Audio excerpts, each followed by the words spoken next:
الرحيم کون ہے جس سے گناہ نہیں ہوتا؟ کون؟ میں اسے انسان ماننے کے لیے تیار نہیں. یا تو وہ کوئی فرشتہ ہے یا نبی ہے. نہ نبی آ سکتا ہے نہ ہم فرشتے ہیں. وہ انسان ہی نہیں جس سے خطا.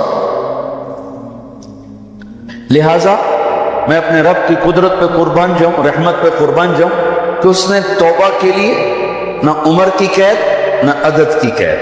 ابھی تو 60 سال کا ہو گیا ہے، 70 سال کا ہو گیا، اب تیری کوئی توبہ نہیں. آخری سانس میں آ جا، قبول ہے.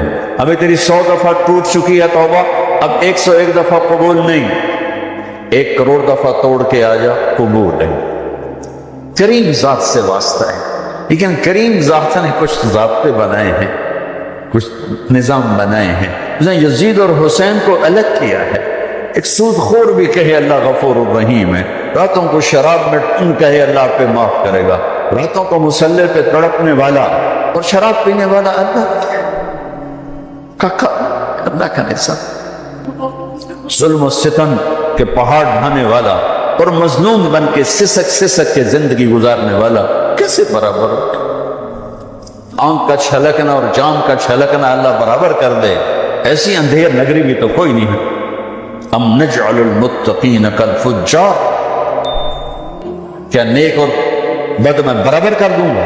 افنجعل المسلمین کالمجرمین ما لکم کیف تحکمون. اس لیے بھائی بہنوں، معاملہ بہت آسان ہے اگر توبہ ہو جائے، اور جب گناہ ہو پھر توبہ ہو جائے، جب گناہ ہو پھر توبہ ہو جائے تو معاملہ آسان ہے.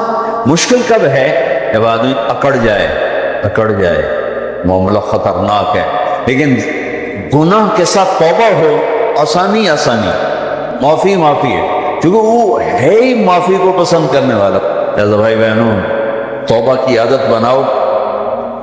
دیکھو، ایک معاملہ اللہ اور آپ کا، اس میں بڑی گنجائش ہے. ایک معاملہ بندوں اور آپ کا، وہ بڑا اوکھا ہے.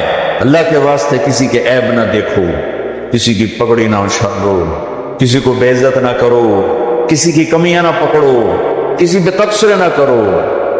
یہ بہت خوفناک کیس ہے.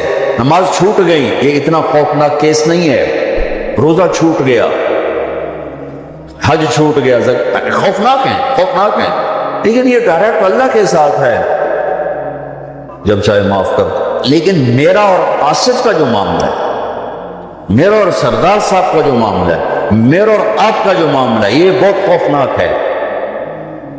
اس میں کسا ہوا قانون ہے کہ کسی کو حقیر نہ جان. عیسیٰ علیہ السلام گزر رہے تھے اپنے ساتھیوں کا، ایک ڈاکو اوپر بیٹھا تھا پہاڑ پر، چوٹی پر. فلسطین میں چھوٹے چھوٹے پہاڑ ہیں، بڑے نہیں. تو اس کی نظر پڑی، نور نبوت دیکھا تو اس کو ندامت ہوئی.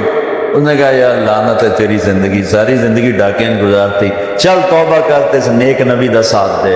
یا اللہ میری پچھلی معاف کر. میں آ گیا، نیچے اترا، ساتھ ہو لیا. عیسیٰ علیہ السلام کا ایک صحابی ساتھ جا رہا ہے. صحابی،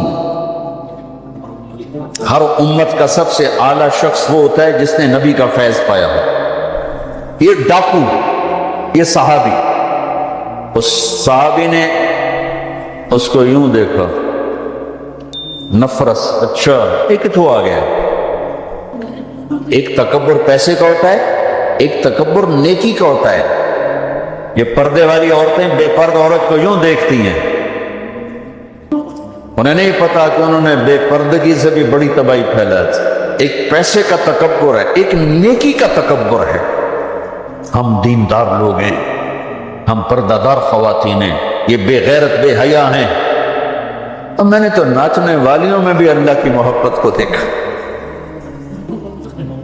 اگر نسیم وکی کی والدہ فوت ہوگی، میں نے اس کا جنازہ پڑھا تو سارے اداکار اکٹھے تھے. میں نے تھوڑا سا اللہ کے نبی کا ذکر کیا. میں نے جتنا ان کو روتے دیکھا، میں نے آج تک کسی کو ایسا روتے نہیں دیکھا. ہر مومن کے دل میں ایمان ہے. ارے عرفات وہ میدان ہے جہاں میرا اللہ کہتا ہے اتنے گناہ لاؤ جتنے بارش کے قطرے، اور اتنے لاؤ جتنے ریت کے ذرے، اور اتنے لاؤ جتنے درختوں کے پتے. آ کے معافی مانگو، سب معاف کروں گا. لیکن میرے آج کا ماحول، آج کا دیندار، وہ کسی کو معاف کرنے کے لیے تیار نہیں ہے۔ ایک ہے میرا آپ کا معاملہ، بڑی احتیاط برتو، کسی کو حقیر نہ جانو، کسی کی کمی نہ دل میں لانا، کسی کے عیب نہ پکڑنا، کسی کی پگڑی نہ اچھالنا، ہر جگہ منہ پہ مار دی جائے گی۔ یوسف بن حسین ایک بزرگ گزرے، بڑے خطیب تھے، محدث تھے۔ جب انتقال ہونے لگا تو کہنے لگے یا اللہ، ایک میرے پاس 2 نمبری ہے اور ایک میرے پاس 1 نمبری ہے۔ 2 نمبری تو یہ ہے کہ تیرے اور میرے درمیان جو تعلق تھا میں اسے کبھی ٹھیک نہ کر سکا، اور ایک تیرے اور میرے اور تیرے بندوں کے درمیان تعلق تھا، اس میں نے کبھی 2 نمبری نہیں کی، میں ہمیشہ 1 نمبر پہ رہا۔ یا اللہ، میری ایک دیانت ہے، ایک خیانت ہے، میری دیانت کے بدلے میری خیانت کو معاف کر۔ جب ان کا انتقال ہوا تو وہ خواب میں ملے ایک دوست کو، کہ آپ کے ساتھ کیا ہوا؟ کہ اللہ نے مجھ سے کھڑا کیا، کہا یوسف مرتے ہوئے کیا کہا تھا؟ کیا کہا تھا؟ دوہراؤ، کیا کہا؟ کہ یا اللہ، میں نے یہ کہا تھا کہ میرے رب، ایک خیانت ہے جو میرے اور تیرے درمیان رہی ہمیشہ، میں اسے ٹھیک نہ کر سکا۔ ایک دیانت ہے جو میرے اور تیرے بندوں کے درمیان رہی، میری دیانت کے بدلے میری خیانت کو معاف کر۔ تو کہا یوسف، تیری یہ بات ہمیں پسند آئی، جاؤ معاف کر۔ میرے نبی نے بڑے عجیب واقعہ سنا ہے۔ ایک تو قیامت کے دن 2 آدمیوں کو کہے گا چلو جہنم، تو ایک دوڑ لگا دے گا اور ایک چلتے چلتے پیچھے مڑ کے دیکھے، پھر آگے جائے گا، پھر دیکھے، تو اللہ دونوں کو واپس بلا دے گا۔ ہاں بھائی، تو نے دوڑ کیوں لگائی؟ آگے دیکھنے رہے ہو جہنم میں؟ کہے گا یا اللہ، تیری نہ ماننے کی وجہ سے تو جہنم دیکھی، تو مجھے خیال ہے آج ہی تیری مان لو، شاید تیری رحمت متوجہ ہو جائے۔ کہ اچھا بھائی، تو کیوں پیچھے مڑ مڑ کے دیکھ رہا تھا؟ کہ یا اللہ، تیرے بارے میں سنا تھا تو بڑا مہربان ہے، تو میں دیکھ رہا تھا کہ شاید تیری رحمت کہے گی آ جا۔ کوئی نہیں، آ جا۔ تو اللہ کہے گا چلو تھوڑی گل میں نے بڑی چنگی لگی، جاؤ جنت میں چلے جاؤ۔ معاملہ تو ایسے کریم ذات سے، ایک آدمی کی ایک نیکی کم پڑ جائے گی، ایک تیری ایک نیکی اگر بڑھ گئی نا تو میں تمہیں جنت دے دوں گا۔ اب یوں ہے، کہے گا چلو یا اللہ میں لے آؤں گا، اللہ کہے گا جا کسی کو لے آ، میں تمہیں جنت دے دینا۔ وہ یا اللہ ایک تو میں لب جاڑی، وہ اپنی اماں، ابا، چاچے، تائے، بیوی، بیگم، بچے سب منکر ہو جائیں۔ بنا بنا کی پتہ اساں سے ایک تو تھوڑ جاوی، کیا پتہ ساڑی ہو ایک تھوڑ جاوے، عزیدہ نہیں دین دے، عزیدہ نہیں دین دے۔ کہے گا ہائے میں مر گیا۔ تو ایک آدمی اس کی ہائے سنے گا، وہ کیوں آئی؟ کہ ایک نیکی تو مار کھا گیا۔ کہے گا موجہ کر، تیرا کام بن گیا۔ کہے گا وہ کیسے؟ وہ کہے گا میرے کو ہے ہی ایک کو، تو لے جا، میرے کڑے کام تو لے جا، میرے کو ہوئے تامی اگے نہ ہوئے تامی اگ، یا تو لے جا۔ وہ چھلانگے مارتا ہوا ہے، یار میرا کم بن گیا۔ اور کیسے بن گیا؟ تو وہ کہتا میں دیتا ہوں، کہ اس کو بلاؤ، اس کو لے جائے۔ ابھی تم اس کو نیکی دے رہے ہو؟ کہ جی دے رہا ہوں۔ کیوں دے رہے ہو؟ کہ یا اللہ میرے کسی کام، میرے لیے تو تیرا، میں ایک نیکی نال کیڑی جنت لے سکا۔ تو اللہ تعالیٰ فرمائیں گے اچھا آج مجھ سے بڑے سخی بننا چاہتے ہو؟ آج مجھ سے بڑا سخی کوئی نہیں ہے، چل تیری سخاوت پہ تو بھی جنت میں جائے، یہ بھی جنت۔ اس لحاظ سے معاملہ بہت آسان ہے، مشکل نہیں ہے۔ اگر ہم گناہ پر توبہ کر رہے ہیں تو معاملہ آسان ہے، گناہ کر کے ڈٹ جائیں پھر معاملہ خوفناک ہے۔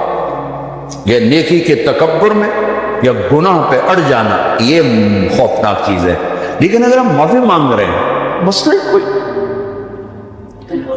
سب سے آسان کام ہے اللہ کو راضی کر، سب سے آسان کام۔ چونکہ اللہ اسد، اگر میں آصف صاحب کو معاف نہیں کرتا، کیوں کہ میرے دل پر اثر ہے، سردار صاحب مجھے معاف نہیں کر رہے، کیوں کہ میری زیادتی کا دل پر اثر ہے، اس لیے معاف کرنے میں آدمی دیر کرتا ہے۔ اللہ کیا کہتا ہے؟ تم سارے سجدے میں گر جاؤ، میرے اوپر کوئی اثر نہیں، تم سارے پتھر کے آگے گر جاؤ، میرے اوپر کوئی اثر نہیں، اثر سے پاک ہے۔ لہذا ادھر منہ سے نکلتا ہے یا اللہ معاف کر، اور ادھر سے جواب آتا ہے جاؤ معاف کر دیا۔ اتنا بھی نہیں کہتا ہے دوبارہ تو نہیں کرو گے، دوبارہ تو نہیں کرو، اتنا بھی نہیں کہتا اوے پھر کرو گے، جاؤ معاف کرو، جاؤ معاف کرو۔ میرا بندہ میری بندی توبہ کا برتن توڑ دیا، آ جا جوڑ دیتا ہوں، پھر توڑ دیا، آ جا جوڑ دیتا ہوں، پھر توڑ دیا، آ جا جوڑ دیتا ہوں، 1,00,000 دفعہ توڑا، 1 کروڑ دفعہ توڑا، آ جا۔ کیسے جوڑتا ہوں، کیسے جوڑتا ہوں کہ یہ جو جوڑ ہیں نظر آئیں گے، لیکن میں جب تیری توبہ کا برتن جوڑوں گا تو کہیں جوڑ نظر نہیں آئے، لگے گا توبہ ٹوٹی ہی کوئی نہیں، یہ تیرے کرامن کاتبین کو بھی نظر نہیں آئے۔